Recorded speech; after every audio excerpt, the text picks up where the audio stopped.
I got out of the Moonies. I gave over the speeches. I answered all their questions. I naively thought the congressional investigation would shut down the cult, like they didn't know all about them. Later, this man, Robert Betcher, said George Bush Sr. was the head of the CIA during this investigation. He personally told me that Bush did everything possible to undermine the investigation. And essentially, I think it was 18 days after the final report, Jonestown happened, and Leo Ryan was assassinated. He was on the committee investigating the Moonies and the Korean CIA. And let me add a little nugget for you. You might have not even known this, that Bill Barr was Bush's chief of communication, or whatever you want, for the Congress. So he was the one running everything the CIA had to do with the Congress. So I believe that really Bill Barr may be the person, I'm just guessing, is spitballing a little bit, that he may be the one who helped Bush bury that investigation. He was known, even back then, as the cover-up general. The fixer. So, the fixer. So the fixer. And he also covered up Robert Hansen, the biggest FBI Russian spy of all time. He minimized his Opus Dei involvement, which was extreme Opus Dei. Hansen, that he totally covers up a lot of things. He covered up Iran-Contra. He covered up what was a few, the Trump. Moonies were involved with Iran-Contra too, Zev, by the way. They were not. Oh, really? 100%. Oh. Funding it, Washington Times, North. Right. Absolutely. They were part of the World Anti-Communist League. So let me just tell you the origin story of the Moonies, and you'll get it. I hope you'll get it. And again, I put this all in my book, Combating book. Yeah. So Steve was invited to D.C. by then Senator Bob Dole. After Jonestown, they were going to have a hearing about cults. So I was asked to speak. A survivor of Jonestown was asked to speak. I fly down to D.C., and there are people picketing with signs, elect Bob Dole president, repeal the First Amendment. This is a religious witch hunt, yada, yada, yada. Then I'm told, you're off the program, Steve. Wow. The ex-Jonestown and then I went, there's something fishy here.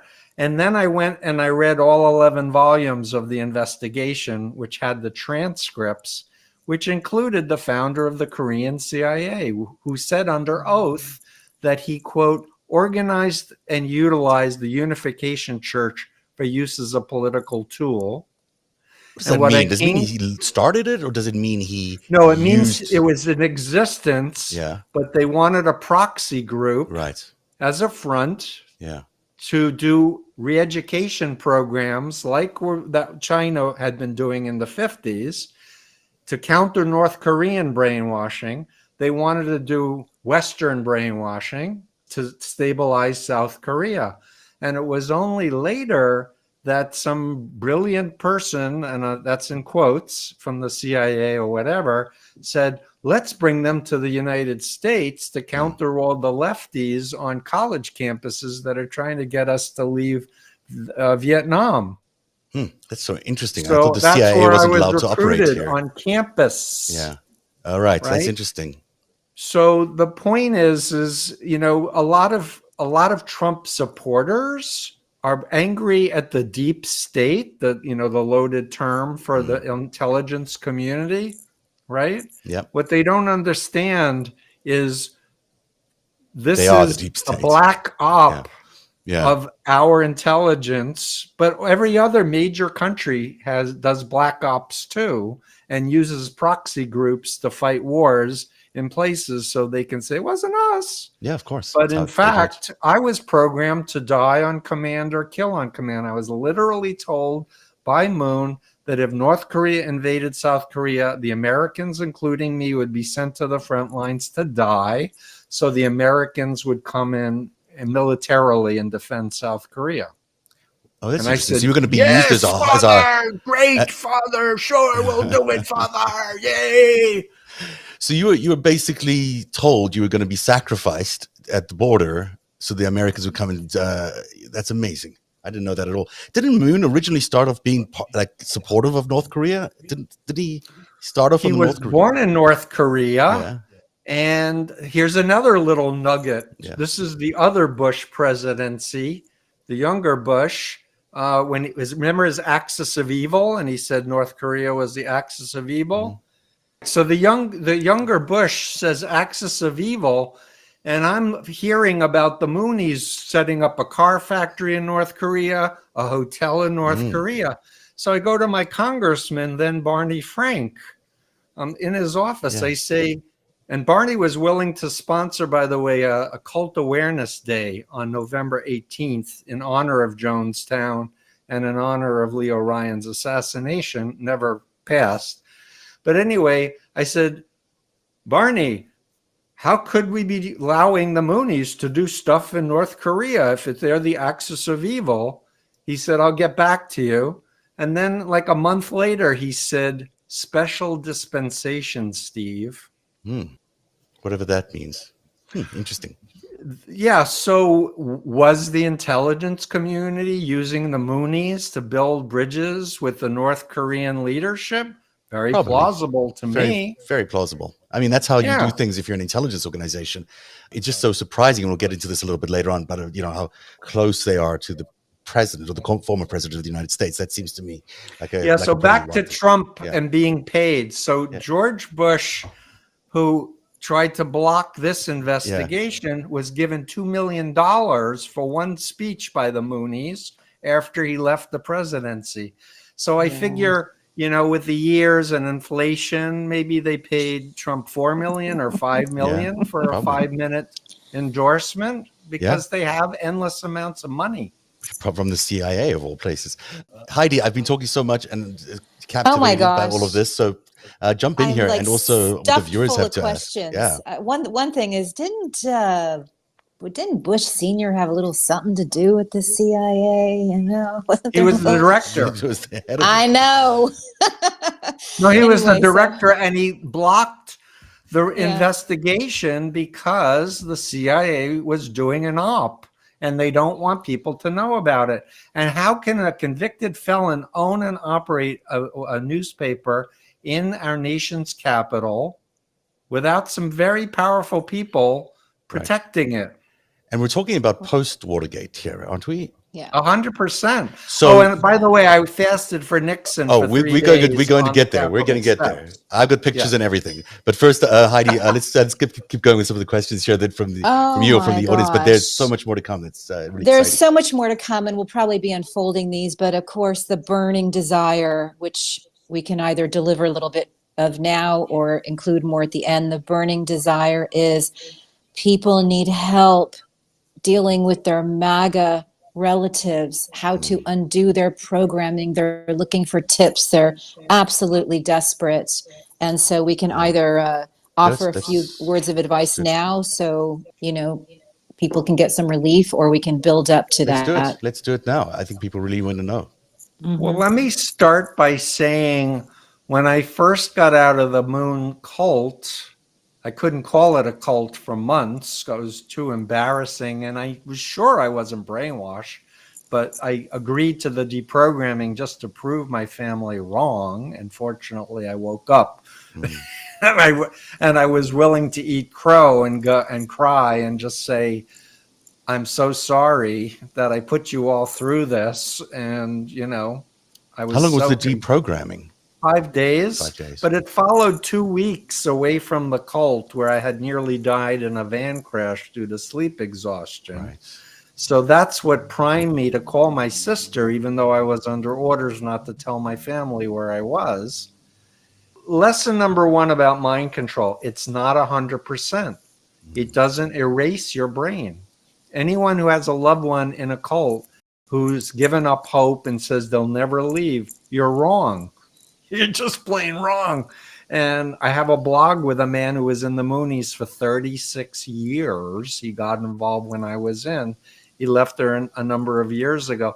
People will leave, but there are things that we can do within our control to open doors, to plant seeds, to undo phobia indoctrination. Why? Because the thing about mind control, brainwashing, thought reform, coercive control, all of these terms basically refer to undue influence. The patterns are all the same, pretty much. Not the ideology, but in my model, which I call the BITE model of authoritarian control, it stands for behavior control components, information control, thought control, and emotional control components. And on my website, there's a list like sleep deprivation, change clothes, change diet, report everything, rigid rules. So there are lists under each one of these. This is not this list, right? This is so this isn't. Keep that one up, because the BITE model is what you use to apply with the influence continuum. Okay. The more behavior is controlled, where you're dependent and obedient, the more you are on the destructive, unhealthy side. And if you're asked to use your conscience, think for yourself, love-based, you can leave without threats or coercion, you're in a healthy cult. Because I do think cults are on a continuum all the way across the top. Makes sense. The critical thing I want to say is this dual identity at the upper right. It says false cult identity. And the easiest way to explain it to your listeners is, I was Steve Hassan, son of Milton and Estelle Hassan. I got into the Moonies. Now I'm the son of Sun Myung Moon and Hak Jahan, the true parents of the universe, believing that Milton and Estelle were just my physical parents because they were satanic. And it was this cult identity that suppressed the real Steve, but did not erase the real Steve. And people leave cults because their real self is still in there. But the most important thing is having family, friends, and caring outsiders who are willing to respectfully engage, develop rapport and trust, ask non-threatening questions. And there are rules, and I've written a whole book called Freedom of Mind on the techniques, but I've also done a ton of blogs on Trump, MAGA, QAnon. And the rules are: you never attack the leader, the doctrine, or the group head on. You never try to just persuade them with facts, because it initiates the phobia programming. It triggers the thought stopping techniques that members are taught to do on themselves. And it alienates them from you because they feel like you're persecuting them. So the art is really learning about another group that they think is a cult, talking about mind control there, engaging actively first, going through the patterns, and then asking. The other critical thing is, the most powerful technique is asking a good question and being quiet while the person thinks about it, and giving long silences. Most people who've blocked their loved ones, cut off from them, got to a point where they felt so upset and overwhelmed, and they were given 60 links of things and told to do your research because I've done mine. And that is the Putin brand of, fire hose propaganda. Just like throw so much spaghetti against the wall until the person surrenders or runs away. And that's what most family members and friends are like, stop. But you're saying that's not the right approach. Do not cut people off. You've got to stay engaged. Never cut off, but you can say, I respect you. You're intelligent. You're my brother. You're my sister. You're my uncle. You're my aunt. I don't understand how you believe what you believe, but I'm giving you my word. All I want is to know what's true. Right. And what's factual. So let's make a deal. I'm willing to be open-minded. You pick one thing that was important in your conversion that made you believe this. Let's watch it together or read it together, discuss it. Then it's my turn to give you one thing to discuss. And that's really nice and respectful. Yeah. Right. I like that a lot. That's a nice arrangement. And then so you each have a chance to have your piece and discuss something objectively. And the thing is, and I'm going to plug someone else's book because I love it so much. Sure. Think Again by Adam Grant. He's an organizational psychologist. And in his book, which was is absolutely brilliant. He basically says, you know what, disconnect your beliefs, from your identity, and just adopt a I want to know what's true frame, Right. and be ready to change your mind and seek out alternative points of view to test your current beliefs to see whether or not you need to change anything. Yeah, you might be in a cult without knowing Yeah, it. and I'm accused all the time by Yeah. Trumpers that I'm in the cult of the libtards or George Soros or whatever. And I'm like, really? I'm so curious. Tell me what you understand is brainwashing. Wow, I that's really thought I interesting. knew what it was, but please enlighten me. And then they have nothing else to say, right? Right. Because they were just given that They give you the one level. line. Yeah, You the do. one I've liner. been in conversations with people about vaccinations, and they are anti-vax, and there are valid reasons to argue that. I think, it's not sensible. It doesn't make sense in my world. But when you confront them, they immediately come back at you with, "Oh, you're just one of those, liberals, or you're one of those deniers, or whatever, whatever the word they want to use about you." And then, So what I want to Yeah. add, if I blue may, on, is I just get that. Yeah. yeah, no, it's great. So the influence continuum, it's not left and right. It's authoritarian is the bad side, and human rights and law-abiding citizens. Right. So when people say, "Oh, you only criticize right-wing groups," I say, "No, I criticize a lot of left-wing groups. They can be authoritarians too." Right. I do interviews with former members of those too. And here's the thing with people who are Trump, MAGA, etc., they all want to learn about Chinese communist brainwashing, right? Because they're the bad guys. So they're open to that. Right. So I get to talk all about what I learned about Chinese communist thought reform. And they also are against traffickers and pimps, which is another area I have an expertise in. Right. So I talk about the BITE model as traffickers and pimps use to groom and recruit and indoctrinate people. Right. But the point is getting the information into their head in a way that they've accepted it in those contexts, and then asking them questions. So tell me, so in the Scientology, you're not allowed to talk to ex-members or critics. Have you ever talked to an ex-believer in QAnon? And if not, why not? I'm just curious. Are you afraid? Oh no, I'm so not afraid. interesting. Yeah. Can I arrange an introduction for you? So let's take this a step further if we could. Let's think about this as a political campaign for the Democrats. If you were, positioning yourself as the party that's in favor of democracy and you're competing against an autocratic party, what would be your suggestion for them in terms of an advertising campaign that takes in this kind of information targeted at conservative or right-wing or MAGA voters? Curveball, I know. Thank you for asking the question. There are some things I would say publicly and other things that I've thought about that I would say privately to people who actually wanted to know strategy. But essentially what's missing, and the media has been horrible, mainstream media, everybody has been horrible, is getting experts on who can explain social psychology, who can explain, oh, here's a clip. This is called projection. This is a cognitive dissonance manipulation. This is sunk cost fallacy, where you invest in a certain course of action and you, even though you realize it's not going to get you to the goal, you keep doing it because you put so much into it already. The public needs to learn about how the mind works. The public needs to get over the myth of invulnerability. Oh, only stupid people get into cults. And I skipped 8th grade and I was an extra honors student. So I could never be in a cult.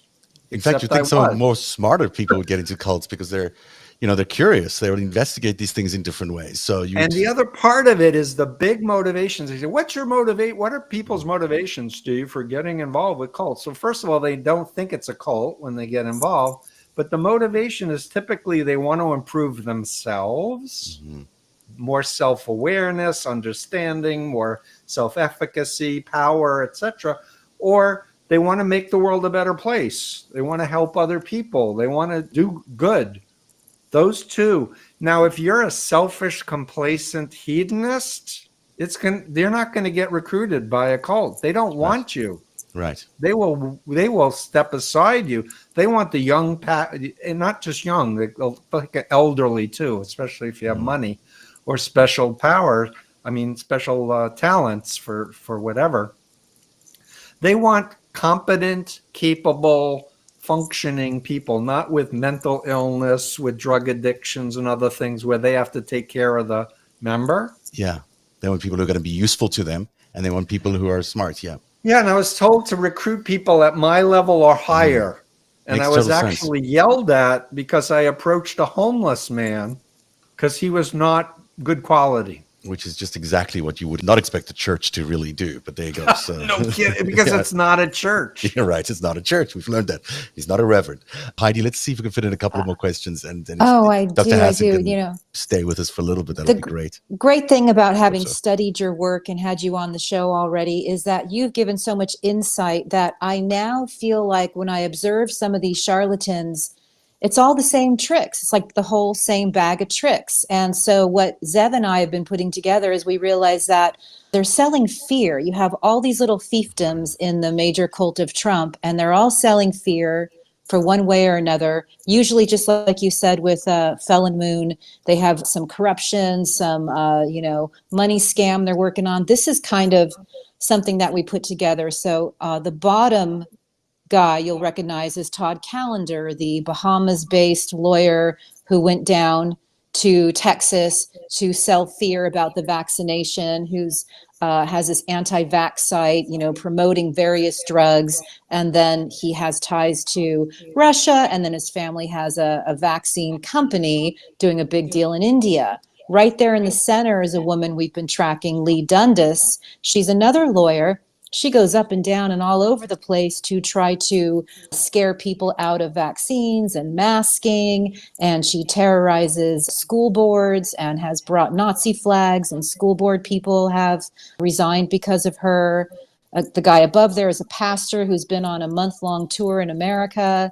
Essentially, all the same tricks, anti-vax. Of course, Trump.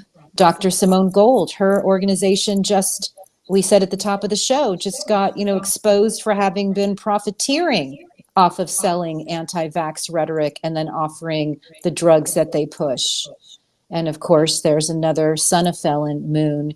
But we've just, we'd love you to speak on that, because it seems to me that they all are using the same bag of tricks that was done on you in 1974. Love bombing people, instilling fear. And these people who show up at the school boards after they've been radicalized by these folks really seem traumatized. Yeah, it's really true. But what's different now is the internet and AI and all of these platforms. And I'm a fan of Tristan Harris and the Center for Humane Technology. And on one of his podcasts, he has a hypnotist on talking about how hypnosis is not sleep, it's focused attention, where your critical faculties are suspended. And what's happening when people are on platforms for hours after hours after hours without break is your mind goes numb. Right. And things start coming in. And when you have billionaires with tech abilities to mine the data, find 5,000 data points on every voting American, find which buttons to push on you, organize a group of bots as well as people to work on you for a few weeks and deliver certain content. That's how cults are recruiting now, is online. And we mentioned the Alpha server at the top of the show. That is how Donald Trump got all that data. That's how they were able to mine the voters in the way they were able to mine it. So that's really interesting. It's all about fear, it seems. I'm so stunned by the crossover between religion and politics at these events. Like, we were watching the one with the Reverend the other day, and not a real reverend either, but maybe he is, it claims to be. They were telling people not to get vaccinated while having a religious service. It was hypnotic in many ways, actually, now that you say that. Well, a lot of these groups do audible prayers, and the Moonies did it too, and not to offend anybody. But when you're talking like this, oh, Father, please save America. America's falling apart now. Please open your hearts, open up your wallets, and donate now. Yeah. If you don't understand the game, the methodology, the BS, ministries, which has nothing to do with Jesus Christ and the Old or New Testament, where you say you believe 100% and God will bless you and give you millions of dollars, which is what the scammers and MLMs do as well. This kind of believe it 100% and it's magically going to appear, right? Yeah. And the bigger picture is that genuine spiritual hunger, genuine spiritual desire is being manipulated and exploited by bad people. Yeah. People who don't have conscience, they have no empathy, they ignore the golden rule, don't do to others what you don't want done to you. Right. They don't do that at all, that's for sure. Let's go back to basics of being kind and loving and thoughtful and compassionate and doing good deeds and paying it forward. That's the America I want to live in. Absolutely. And I want to just add a quick true story. I'm in the Moonies. It's 75. It's 90 degrees in Manhattan. I'm fundraising and I'm thirsty and I'm hot and I'm sweating. And someone said, "You look like you're thirsty. Can I buy you a drink?" That's very nice. They're supposed to be satanic. Right. And they're being nice to me and I'm thirsty and I can't use God's money to buy myself a drink without permission from my leader. So I let him buy a drink. And so I was grateful, nice guy. And then he said, "When was the last time you talked with your family? Let's dial them up now." And I'm sure they'd love to hear. And he dialed up my house and I talked with my mother. This was just an act of kindness from some random person. Maybe we should all take buses to MAGA country. I want people to know. People in cults are real people. They're good people. And they're even better when they get free, because our greatest national resource is our people. That's a beautiful line. You said something really powerful that I want to bring up because I think it really buttons up a lot of what we work on. And, Zev and I have been working on this show. And it was that the big state actors are wanting power, money, and sex to control the world. For them, cyber warfare and psychological warfare is the 21st century nuclear arms race. Oh, yeah. I'd love you to expound on that a little bit for our viewers. Yeah, I mean, we rushed to do the Manhattan Project to beat Hitler to the nuclear bomb, right? And I've been saying, why don't we do like a version of the Manhattan Project on how to get out of the mess we're currently in? But nobody stepped up to put the funds and bring the people together to say, let's really problem solve this. Isn't that interesting? There's always funding for the other side. It feels like there's an enormous side of funding. There's lots of money for military hardware. Yeah. But what's happened is, and the experts will say it, warfare is now in the cyber realm. It's in the psychological warfare realm. I happen to have been a leader in a cult that did this stuff. And I've spent 45 years learning this stuff. And I have lots of colleagues who are ex-members, and many are mental health professionals who understand the mindset and understand the kinds of things we need to do to help people to wake up. But there's resistance. Why? I have theories like all the authoritarian cults, like Opus Dei, the family that Mike Pence was in, CIA, Apostolic Reformation, the neo-Nazis, the Coke industries. You can go down the list of all the authoritarians. Yeah. Speaking of authoritarians, and I'm just going to do this because we said we were going to, so I'm going to force you into asking.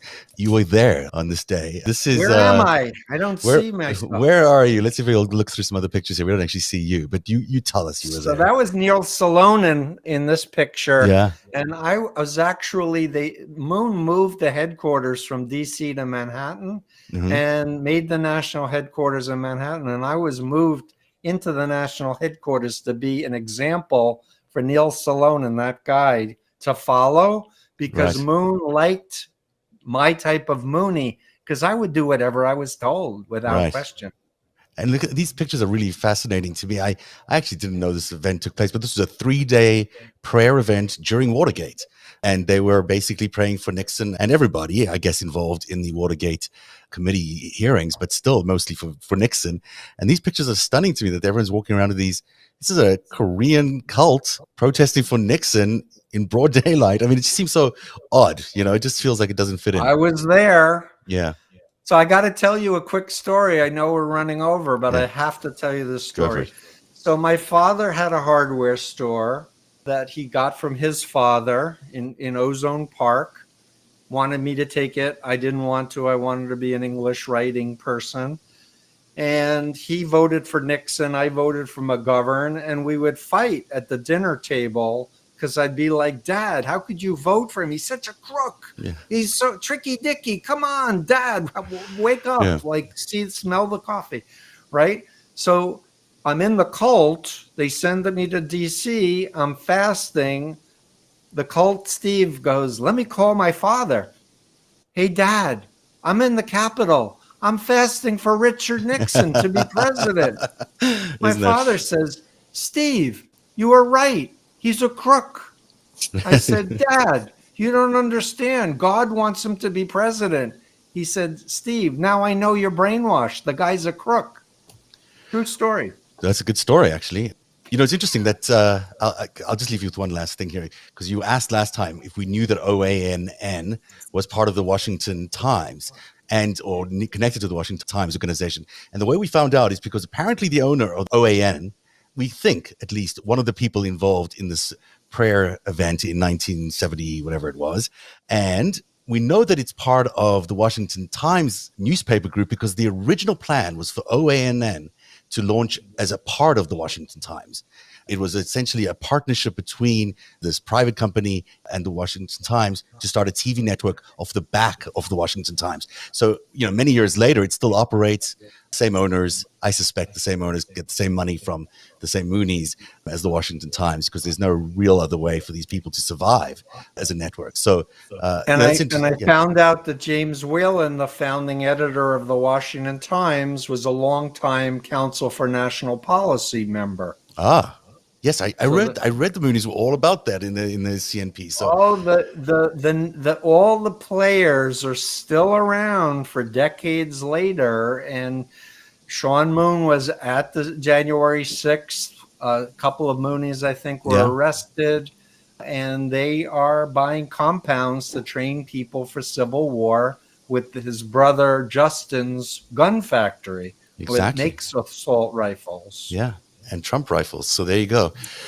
Dr. Steve Hassan, thank you so much for being here tonight. Always such a pleasure to have you. I wish we would have got into more your questions, and I apologize. I dominated so much of the conversation, but I can't stop talking to you. There's so much good in what you're talking about, and the idea of just, being good and just and bringing kindness back to the world is such an important principle. As nasty as this battle is going to get over the next, especially into the next elections, I think it's so important that we keep that piece of America alive, that piece of civility, kindness, because that is really very attractive. It's way more attractive than wanting to go to vote for the other side. So thank you so much for underlining that. My pleasure. Thanks for having me on, and I apologize if I have interrupted you a few times. One more thing I want to say that I think is going to be a positive force, which is I'm part of the I Got Out #IGotOut movement, igotout.org. Right. And the idea behind this is if enough people start sharing their cult mind control experiences, we can destigmatize it. If everyone starts a conversation in their communities, online and whatever, it's going to be an exit ramp for all the people who are in the cult of Trump to leave without feeling like they're dumb or stupid or ashamed or embarrassed, because other people will have told their stories, which they would hear over and over again. Different groups, different ideologies. Let's be kind to each other, please. I love that. The Cult of Trump is the name of the book. A leading cult expert explains how the president uses mind control, by Stephen Hassan. Thank you so much for being here tonight. And Heidi, any last thoughts from you? Just thank him so much for that kindness message. I think when we're following the grifters and the money laundering and, the all the profiteering, that message is really, really profound. And the last thing I want to say is one of our viewers has a 40-year-old son. Her name is Martha, and she's devastated because he's full MAGA. You already gave some great tips. Do you have like one last thought or key word for her? Yeah, you're not alone. And if you have access to the internet, go to my website and put Trump and look at the blogs, because I give long videos and blogs explaining a lot of details. I went on a Reddit, it was QAnon casualties, I think it was, and I answered questions for hours, and we recorded the best, the most popular and important ones. So there's a lot of material for free if you want it, and just know that there's hope, and love is stronger than mind control. I think that's the line I want to end with. That's a good Love line. is stronger than it's real love isn't conditional. It's love for your beingness. Cults suck. Cults only love you if you are obedient and do what they want you to do. They don't love you the minute you question or exit. And people can feel it when they're genuinely loved. And we really are in that, moment in history where we're all having to choose where we're going to go. And, the battle is between autocracies, which is really cults. Really, that's what it's about. That's how they build themselves. And the alternative is countries that still have, some sort of human self-determination, democracies, places where you can express yourself, people be yourself, share your emotions. And the battle between autocracy and democracy is the same as between being in a cult and not being in a cult.